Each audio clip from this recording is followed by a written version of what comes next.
Представьте себе огромный стадион в Арлингтоне, штат Техас, залитый фиолетовым светом. Среди десятков тысяч поклонников из фандома ARMY был 7-летний ребенок, отмечавший свой день рождения вместе с BTS. Был 8-летний фанат, который наконец-то смог вживую увидеть группу, которой давно восхищался. Был ребенок, борющийся с раком, чья встреча с Чимином стала невероятно трогательным моментом. И была бабушка, обретшая истинное счастье после встречи с Тэхёном. Все эти истории сошлись в одном месте, на стадионе от Амперсанд-Ти в Арлингтоне, штат Техас. Привет, ARMY! 2 вечера выступлений BTS в Арлингтоне стали чем-то большим, чем просто грандиозным концертом на одном из самых известных стадионов США. Этот вечер превратился в пространство, где благодаря общему переживанию пересеклись множество личных историй. И здесь были дети, родители, целые семьи и даже поклонники старшего поколения.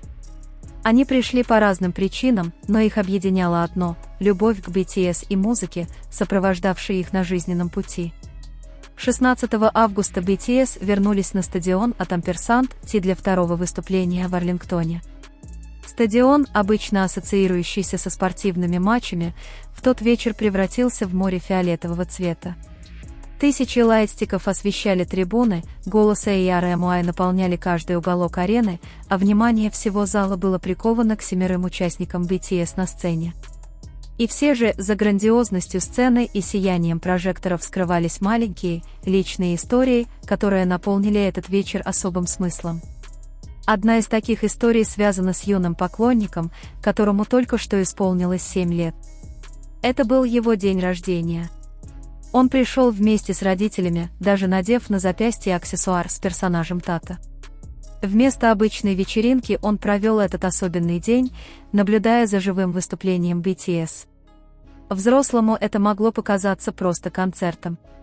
Но для 7-летнего ребенка это событие могло стать заветным воспоминанием, тем, о котором он будет рассказывать снова и снова, взрослея. Была и 8-летняя поклонница с похожей историей. BTS стали первой поп-группой, которую она по-настоящему полюбила. И когда настал день ее рождения, мечта наконец сбылась, она увидела BTS вживую. А еще была девочка, которая пришла с 2 простыми желаниями. Она мечтала увидеть свое лицо на гигантском экране стадиона и надеялась, что Тэхён заметит ее. Среди десятков тысяч зрителей эти желания казались трудновыполнимыми. Но в тот вечер ее лицо все же появилось на экране стадиона, и Тэхён тоже ее заметил. Кому-то несколько секунд на экране могут показаться пустяком.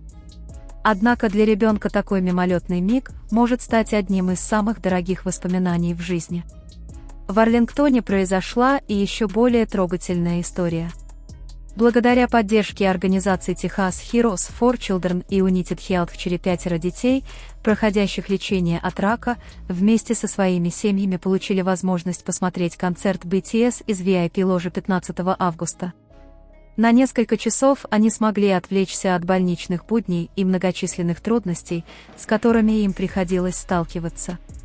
Они могли петь, могли ликовать, могли наслаждаться музыкой в кругу семьи. Одним из самых запоминающихся событий стала встреча девочки по имени Оливия с Чимином.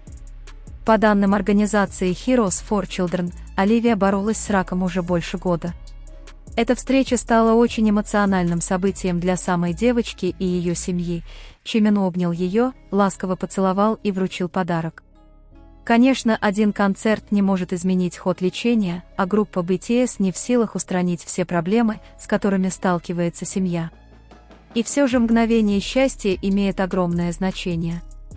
В тот вечер Оливия смогла насладиться простым, но таким ценным моментом. Она была фанаткой ARMY на концерте любимой группы и встретилась со своим кумиром.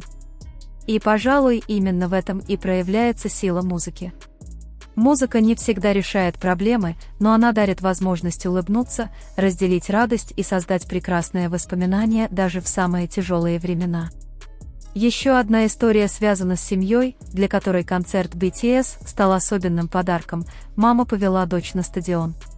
Они запечатлели свое путешествие, с нетерпением ждали шоу, подпевали артистам и вернулись домой с незабываемыми впечатлениями. В тот вечер они праздновали не только выступление BTS, но и время, проведенное вместе как семья.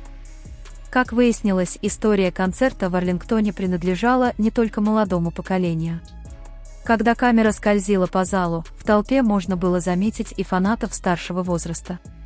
Там были бабушки с лайтстиками, одни подпевали, другие радостно приветствовали артистов, но все они наслаждались концертом с таким же энтузиазмом, как и RM других поколений.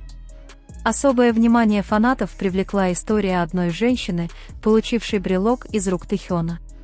По словам ее невестки, она была вне себя от радости и глубоко тронута этим моментом. Ее отзыв о встрече с Тэхёном был простым, но полным восхищения. Он показался ей невероятно красивым и скромным человеком. Была там и еще одна бабушка, поклонница группы и персонально Чимина. Она пришла со своей собственной мечтой, и этот вечер стал для нее событием, которое она запомнит навсегда.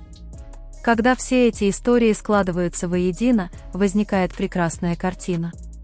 Здесь были 7- и 8-летние дети, матери и дочери, целые семьи, взрослые поклонники и бабушки, принесшие на стадион свои лайтстики. Они принадлежали к разным поколениям и имели разные судьбы, но в тот вечер пели одни и те же песни. Возраст перестал быть преградой, все они были едины, как и RM. Энергия стадиона била ключом, когда зазвучала композиция «Body to Body», рев толпы вновь наполнил арену. И вдруг в воздухе раздался громкий возглас «Ариран». Этот крик имел огромное значение, ведь для многих корейцев и их поклонников «Ариран» — это не просто слово. Эта песня и ее название несли в себе мощный культурный смысл, отмечая важную веху на пути BTS к выводу корейской музыки на мировую сцену. Вскоре раздались первые ноты песни «Idol», и стадион снова взорвался овациями. И все же и RM знали, что есть часть концерта, которую они всегда ждали с особым нетерпением – песня-сюрприз. В тот вечер первым сюрпризом стал трек, горячо любимый давними фанатами, «Butterfly». Стоило зазвучать вступлению, как настроение толпы мгновенно изменилось, стадион наполнился восторженными криками. Тэхён даже исполнил танцевальное движение, напоминающее взмах крыльев бабочки, еще больше накалив атмосферу. Для поклонников, следящих за творчеством BTS уже много лет, живое исполнение этой песни пробудило особое чувство ностальгии. Но сюрпризы на этом не закончились. Зазвучало следующее вступление, и стоило голосу Тэхёна объявить DNA, как зал тут же узнал эту песню. Всего нескольких секунд вступления хватило, чтобы перенести многих фанатов из фандома RM в эпоху BTS прошлых лет. Время идет, поколения поклонников сменяют друг друга, но некоторые песни по-прежнему способны объединять всех. Возможно, именно это сделало вечер в Арлингтоне таким особенным. На стадионе собрались самые разные люди, маленькие дети, только открывающие для себя BTS, RM, выросшие вместе с этой музыкой, родители, разделяющие любовь к группе со своими детьми, и бабушки, подпевающие вместе с десятками тысяч других фанатов. Люди всех поколений собрались в одном месте и пели хором, каждый со своими воспоминаниями, купаясь в фиолетовом сиянии стадиона от Ampersand T. Назвать 2 концерта BTS в Арлингтоне просто большим шоу было бы недостаточно. Для 7-летнего ребенка это был день рождения, который, вероятно, запомнится навсегда. Для 8-летнего – день, когда он наконец увидел группу, которой давно восхищался. Для семей, пришедших вместе, возможность создать новые общие воспоминания. Для Оливии и ее семьи – момент радости посреди непростого жизненного пути. А для бабушки, состоящей в фандоме RM, шанс лично пережить то, что раньше она могла лишь представлять. И вот концерт подходил к концу, и десятки тысяч голосов вновь слились воедино. Колыхались лайтстики. Звучали голоса RM. Вечер на сцене в Арлингтоне медленно завершался. Но когда огни сцены наконец погасли, истории, родившиеся здесь, не закончились. Ведь порой концерт – это нечто большее, чем просто музыка. Больше, чем просто сцена. И больше, чем просто выступление перед десятками тысяч людей. Концерт может стать местом, где ребенок празднует день рождения. Местом, где фанат наконец встречает своего кумира. местом, где семья создает общие воспоминания.